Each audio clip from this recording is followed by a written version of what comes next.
আজকের এই সংবর্ধনা অনুষ্ঠানে প্রধান অতিথি কামরাঙ্গীরচর থানার মাটি মানুষের নেতা, যুব দলের সাবেক সভাপতি, সাবেক সাধারণ সম্পাদক, কামরাঙ্গীরচর থানার বিএনপির নবনির্বাচিত কমিটির আহ্বায়ক, বারবার কারা নির্যাতিত নেতা,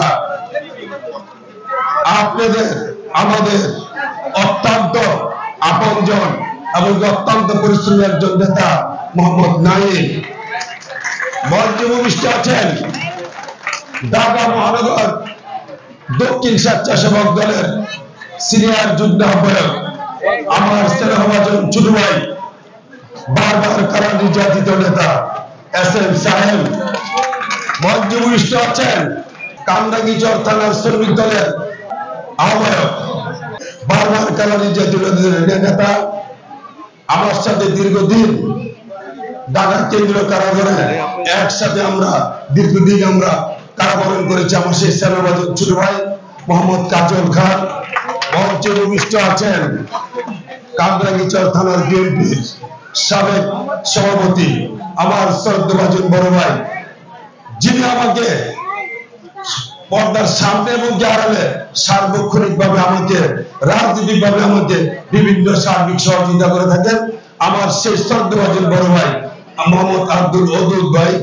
মঞ্চে উপবিষ্ট আছেন আমাদের কামরাঙ্গীরচর থানার যুব দলের সাবেক সভাপতি, বারবার কারা নির্যাতিত নেতা আমার স্নেহভাজন ছোট ভাই মোহাম্মদ নজরুল ইসলাম, আর যুগ্ম আহ্বায়ক আমার শ্রদ্ধা বড় ভাই কামরাঙ্গীরচর থানা ৫৫ নম্বরের সুলতানগঞ্জ ইউনিয়নের ২ নং ওয়ার্ডের সাবেক মেম্বার এবং সুলতানগঞ্জ ভারপ্রাপ্ত চেয়ারম্যান মোহাম্মদ আহসানুল্লাহ আহসান ভাই।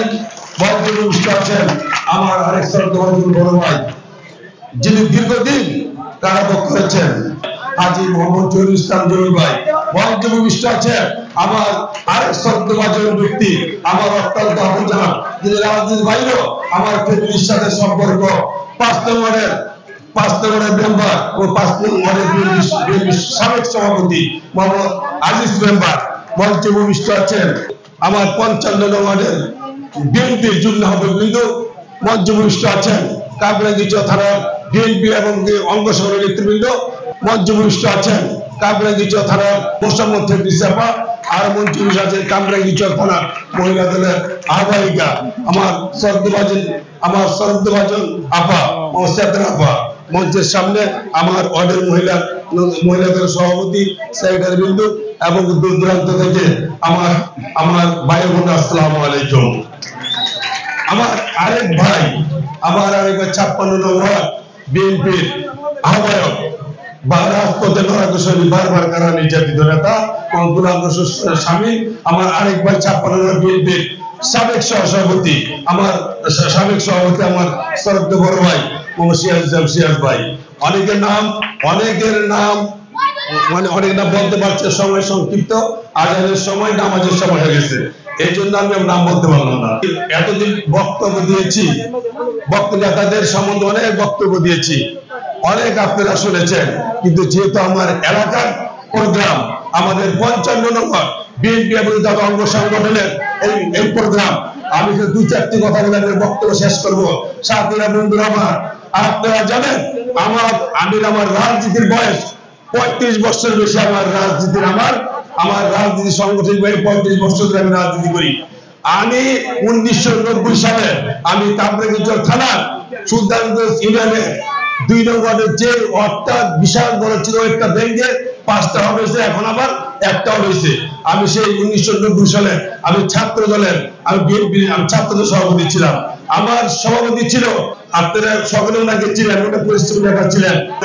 রাজনীতির কারণে আমার সেই বড় ভাই রাজনীতি থেকে দূরে সরে হয়েছে। সে আমাদের প্রিয় বড় ভাই বাতেন ভাই ছিল, আমাদের বিএনপির ২ নম্বরে আমাদের বিএনপি সভাপতি ছিল। আমি কামরাঙ্গীরচর থানা ২০০২ সালে নাইনের যে যুব দলের কমিটি, সেই যুব দলের কমিটির ১ নম্বর যুগ্ম আহ্বায়ক ছিলাম। এরপর আমি আমার ২ নম্বরে আমি বিএনপির সাধারণ সম্পাদক ছিলাম। দীর্ঘ ৩টি ভাই আমাকে নিচে বলছে যে এই ওয়ার্ডের দায়িত্ব তোর দিতে হবে। আমি এই ওয়ার্ডের দীর্ঘদিন পর্যন্ত আমি বিএনপির সাধারণ সম্পাদকের দায়িত্ব পালন করেছিলাম। এরপর যে সিটি নির্বাচন হলো, আমি সিটি নির্বাচন হওয়ার পর আমি ঢাকা যে 55 বিএনপির আমি এই ওয়ার্ডের আমি আহ্বায়ক দায়িত্ব দীর্ঘদিন পালন করেছিলাম। এরপর আমি আবার 2-3 বছর পর আমি আবার এই ওয়ার্ডেই আমি 55 বিএনপি সভাপতির দায়িত্ব পালন করেছি এবং কামরাঙ্গীরচর থানার বিএনপি সাংগঠনিক সম্পাদক হিসেবে দায়িত্ব পালন করেছি। আমার প্রিয় নেতা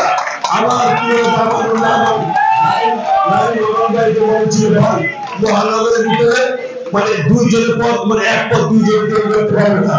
তো আমার ভাই নাইন গেলে কোনো সমস্যা নেই, সৌদির পদ থাকবে 2টা, ওয়ার্ড বিএনপি সভাপতি থাকবে এবং যে কামরাঙ্গীরচর থানার বিএনপি সাংগঠনিক দায়িত্ব নাইন পালন করবে। আপনাদের ভালোবাসা আজ পর্যন্ত এই 55 ঘরে আমি বিএনপি সভাপতির দায়িত্ব পালন করছি। আমি 2015 সালে আমার 55 ঘর থেকে আমি সর্বপ্রথম আমি বিএনপি নমিনেশন নিয়ে আমি এই ওয়ার্ডে আমি নির্বাচন করেছি। আমি বিপুল ভোটে পাস করেছিলাম, কিন্তু আওয়ামী লীগের কিছু গুন্ডা বাহিনী সে আমার বিজয়কে ছিনিয়ে নিয়েছে। আমি 2020 সালে আমি নির্বাচন করেছি। আমার একটি বিপক্ষে আরেকটি গ্রুপ, বিএনপির আরেকটি গ্রুপ আমার বিপক্ষে একটি লোক দাঁড় করেছে। আমি তার সম্বন্ধে কিছু বলতে আমি চাই না, কিন্তু সে কয়টা ভোট পেয়েছে আর আমি কতটি ভোট পেয়েছি সেটা আপনারা নিজের সাথে বন্ধু আমার। কিন্তু আমার আমি আওয়ামী লীগ সম্বন্ধে আমি কোনো বিষয় বলতে চাই না।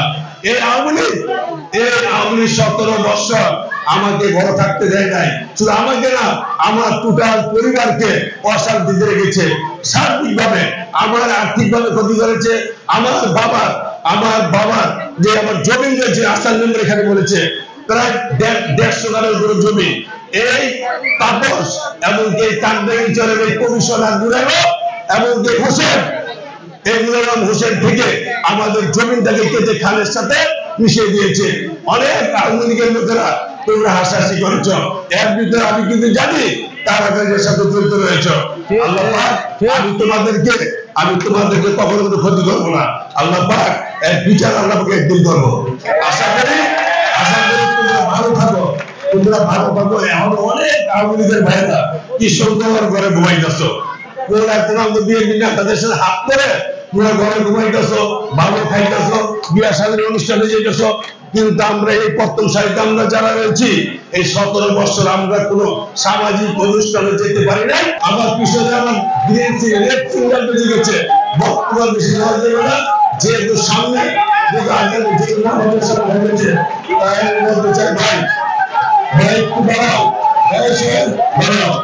আর বক্তব্য শেষ করবো।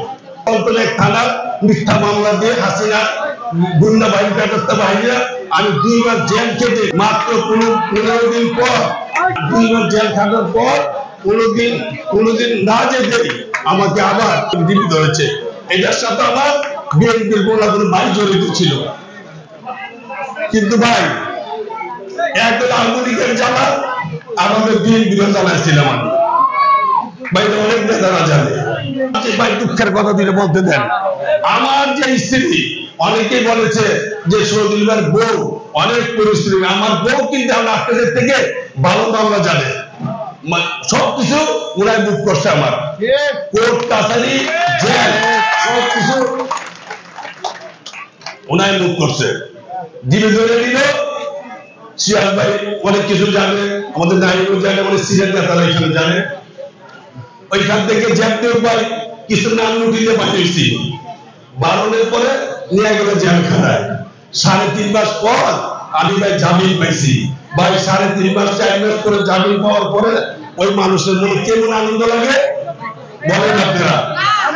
আপনারা জেলখানায় ছিলেন, আপনারা জেলখানায় ছিলেন 15-20 দিন করে জামিন পাওয়ার পর আপনাদের মনে অনেক আনন্দ যে কখন মানে জেলের গেট থেকে আমি বেরোবো। আমি 3.5 মাস জেলখানার পর আমি যখন জামিন হলাম, আমার স্ত্রী আমাকে ফোন করে বলছে, আমার এক কারারক্ষী ছিল যে আপনি ভাইকে বললেন যে ওনার জামিন হয়ে গেছে। আমি তো বাবা খুশিতে আটকানা 3.5 মাস পর আমি আমার ভাইয়ের আলো বাজার দেখতে পাবো। কিন্তু যখন ভাই জেলগিরি যখন আমি আসছি সবাই ভাই মনে করেন খালি একের পর কি ছাড়তেছে, আর আমার খালি কাগজপত্র দেখতেছে, আমার দিকে তাকিয়ে গেছে। তা আমি তো আমার জেল খাটতে খাটতে তো আমার মনে কান্ট্রিতে সব ক্ষেত্রে জেল যদি বেশি খাটে সেখানে আমি সরবি নেতা জিজ্ঞাসা করে সব ক্ষেত্রে আমি বেশি দিয়েছি। এখন তো আমি তো জেল গেটে আসছি, আসার পরে যে আমার কাগজ দেখে এমনকি আমাদের বারবার দেখায় একটা বিজয়ের বাইক ছিল, আমাকে কোনো সুযোগ আপনাদের যাইতে পারবেন না।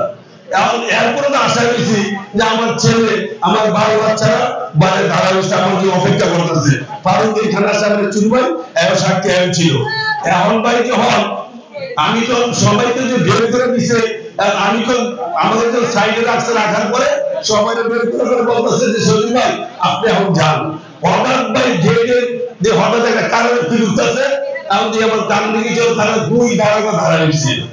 আমি ভাই জেল গেটে ভাঙতে একটাও ভিতরে একবার বাইরে, আমি আবার গ্রেফতার। আপনারা জানেন আমি আবার গ্রেফতার, আবার চাঁদানি জলখানায় আবার কি 3 দিন মধ্যে আনার পরে আবার যাবেন কি আবার 1.5 মাস। তাই ভাই অনেক দুঃখ আছে, অনেক বেদনা আছে। আশা করি ইনশাআল্লাহ আগামীতে ইনশাআল্লাহ অল্প দিনের ভিতরে আমাদের নির্বাচন হবে, আগামী ফেব্রুয়ারিতে আমাদের নির্বাচন হবে ইনশাআল্লাহ। ঢাকা 7 এবং ঢাকা 10 যাকে আমাদের বিএনপি হাতে দাবি করে তুলে দেয়, আমরা তার পক্ষে সকলে মিলে কাজ করবো এই আশা পক্ষে দেখতে নিয়ে আমি আমার সব রক্ত শেষ করছি। ধন্যবাদ সকলকে। ভালো ঠিকানা ভালো জাতীয়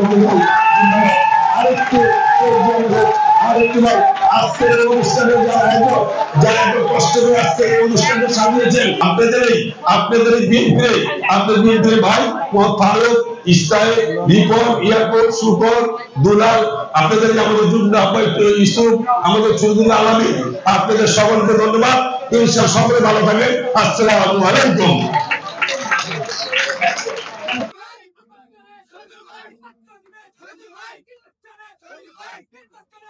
Hey!